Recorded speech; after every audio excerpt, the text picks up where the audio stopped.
This is the new phone and the thin version, Ed. What do we know about it? Yeah, the thin version, the Air, confirming Bloomberg's reporting that this was to come. They're going through the details basically from an engineering level, but some of the differences with the iPhone 17 Air 6.5-inch screen, they're talking about basically how they engineered the thinness by placing more of the components in the top part of the smartphone where the camera's located.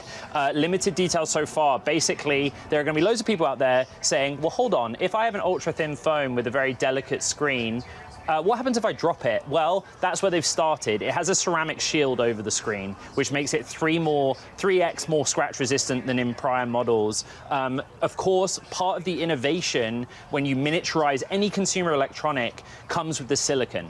They actually yet to go into detail on that, but they started by saying that's how we cracked it. We're able to miniaturize, make a thinner smartphone by working on the chip. And inside of it is an A19, I think they're now outlining, A19 Pro semiconductor. So as we get more of this information on how they did it, I believe my colleagues in the newsroom sent the red headline. To be fair, I did say that would happen. And the market is kind of having its typical sell the news moment, I think, which happens on most iPhone event days.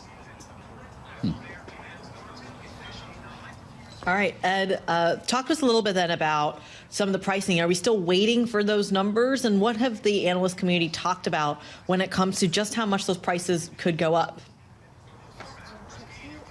Still waiting on pricing. It will be critically important. The backdrop is Tim Cook, Apple's CEO, and his relationship with President Trump. The pressure on this from this administration for Apple to move more of its supply chain to the United States. Be in no doubt the majority of the supply chain for these handsets is in China and in part in India. But the pricing is critically important in the competitive landscape as well. Samsung has already come out with an ultra-thin phone this summer.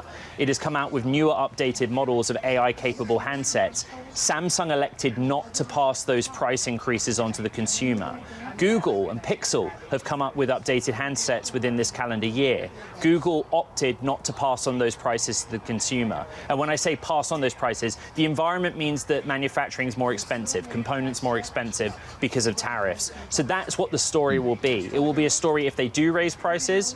It will be a story if they don't and they decide to swallow it. There is no precedent from the peers in the smartphone market that suggests they will raise prices in this instant.